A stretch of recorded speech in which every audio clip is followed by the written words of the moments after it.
Hi, welcome to the Market Alert for Monday, the 13th of January 2025. So Friday's NFP numbers came out a lot hotter there, which you can see coming out at 256, forecast at 164, previous 212. That was adjusted as well. If you see an arrow at the side of the previous number, you know that it's been adjusted as they got the official figures, is what they say. So yeah, that was adjusted. But the main thing here is 256, which obviously created carnage and havoc. So oil and gold surged, bonds and stocks purged as good news wrecks rate cut hopes. Bonds are bloodbathing as inflation fears are resurging. So yeah, interest rates on hold there. Stocks and bonds slump while dollar jumps, which it will do because they may have to increase rates, if not keep them on hold for a lot longer. And scorching hot December jobs unexpectedly adds massive 256 jobs in December, smashing estimates, and unemployment drops. And this subhead is quite an interesting one. RIP rate cuts. That's for the time being. Of course, it only needs one other economic news item, and that this week is going to be the CPI numbers, isn't it? We've got those to be released.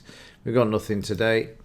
Not tomorrow, but Wednesday we've got both the UK and the US CPI numbers. UK forecast to be 2.6 and US, the main one, is looking like it's unchanged there for month on month. Year on year though, 2.9 is forecast. Previous was 2.7. So Wednesday, all eyes are focused on these numbers at 1:30 p.m. there. So let's have a look at the markets and the carnage that ensued during Friday and kick off with the Dow. So in the Dow, obviously the market was down, red bar there, big volume, but it's right back to 41796. Interestingly enough, and I mentioned this at the time, if you want to go back and check when Trump was elected, we saw this 1,000-point plus bar. And the market, I said it's a honeymoon period, and now the market's actually below this as well. We've taken this out. It tried to find support previously at this level, and now it's taken it out, and this is the pre-election support for the Dow. 30-minute chart, you can see the carnage market, a bit of a dead cat bounce late on into the evening, and the market stopping there. But overnight and the weekend there, you can see the markets coming back just above the low. In the German DAX, trading up to that 89% retracement we drew in last week. Market moving lower overnight and also on Friday. So let's have a look at the 30-minute prices up to the high of Thursday. The market then moving down. Again, the dead cat bounce up to the DP, up to the 20 bar, 50 EMA.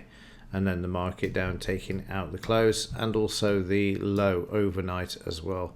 So the market needs to get back above Friday's low if it is to move higher there. If not, let's just go back to the weekly charts and draw in a few fibs for you. This is the first green line to the downside where there could be support. So if we draw the fibs in there, we see the 38 has been taken out. We've got the 50% tying in with the 20 par moving averages where the first downside target would be if prices continue to move lower as they currently are overnight. And in the S&P, let me just drag the chart over. Again, you can see we're back to the pre-election or election low following Trump's victory there. So again, this is a very important level that the market holds here. It's below 6,000 psychological level. And if it's broken, then the next downside target, as far as support is concerned, is 56.95. However, if we just draw in some fibs here from this low to this high, you can also see that we're close to 78% retracement in this area as well. So a major support area for prices at the moment for the S&P 500 there. Right, let's have a look at the 30 minutes. There you can see the sell-off following the non-farm payroll numbers, the dead cat bounce and then down and also to the low as well. So far all of the markets showing they are currently below Friday's low, but that doesn't mean to say they will stay there. UK 100 still holding at the moment. I have no idea why, while Reeves is jollying around in China with the Governor of the Bank of England. But it is what it is. The market trading up to 78.89 and currently holding there at the moment. In the FT100, still the decline and the dead cat bounce, two of those on Friday for the FT100, but again also below Friday's low there as well. And on Friday you can see the US dollar moving higher through the 110 level, actually 109 on this particular exchange. So again, the 110 psychological level is going to be important for this market. I don't think we've hit 110 yet. If I can find where these prices are, let's have a look. Right, got it. So yeah, we did hit 110 on Friday. You can't see it on the screen, but we did hit it. And let me just bring this down, and then you'll be able to see the number.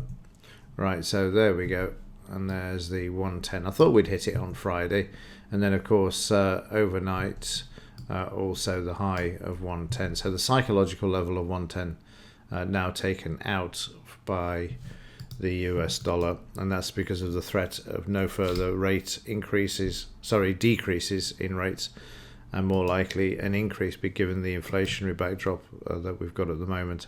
Right, let's have a look at the metals. As I keep saying, don't expect a lot from the metals at the moment. Downside pressure is going to be there with the dollar continuing to show support. Friday market back above the 200 MA in silver, but sideways overnight there, and starting to build a bit of a sideways move. These can go on for 12 months in the metals markets as well. There's the reaction, tried to sell silver off, brought it back.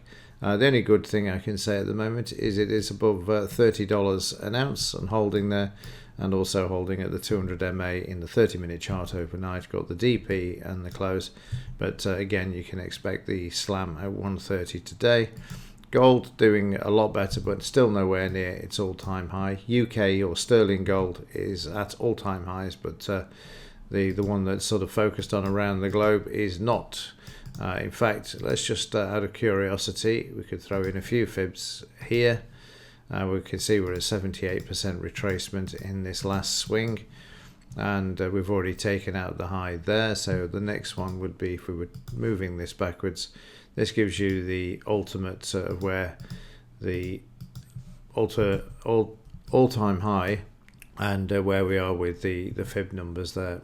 So again, you can see we're also 62% retracement there as well, which is from that high, the all-time high, down to this low. And there you can see where the market is struggling at the moment. 30-minute chart, exactly the same on Friday, and then they brought the market back, which is intriguing actually, given the fact the dollar's gone to 110 and gold is being allowed to move higher. Maybe it's the uncertainty of next week when Trump is inaugurated. Looking a bit like a safe haven at the moment. I can't wait, because it's going to be carnage, isn't it? I did see a video yesterday where he's got over 100 executive orders ready to go. So it's going to be like a whirlwind as the market's trying to absorb exactly what he's actually going to be doing. Okay, let's move on, have a look at the gold-silver ratio. And in the gold-silver ratio, they're starting to move up a bit. No surprise, really. Gold's stronger than silver at the moment, so we could expect some movement back up to the 91 or the 92 level for the gold-silver ratio. Right, let's have a look at Friday's trades. And Murphy's Law stepped in for me on Friday. Unfortunately, I wasn't able to be at the desk all day, and I'll just talk you through what happened. It's classic when we've got the non-farm payrolls. It happens far too many times for me. I'm either away or just can't get to the desk at that particular time, and Friday being one of those occasions.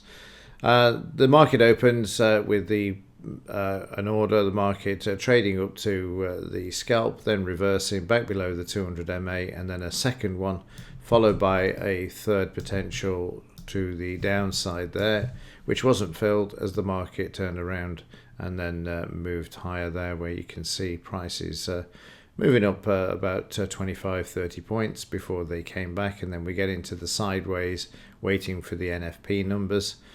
Managed to get back for those. Saw the market sell off there with those scorching hot numbers, as the media is calling it, And then the market selling off with the Dow, as you can see there as well. Nice move to the downside, down to the S2. And then we had another sell that was stopped out because the market moved back to the upside to the DP area there. And prices then moving back down with the weakness that we saw in the Dow with that a bit of a dead cat bounce, and then prices just sideways throughout the remainder of the evening for the German DAX there. Let's have a quick look at what the market's doing overnight, and at the moment we can see that we're still below Friday's low, the 200 MA in the 2-minute chart, but we're also in a sideways move showing some support there as well. Okay, that's it for this one. Let's see what happens today. Remember, there's no economic news, so it's going to be the run-up to the CPI numbers and Trump's inauguration that's going to dominate the news over the next few days. With that, have a great day, and as ever, thanks for watching. See you in the next one.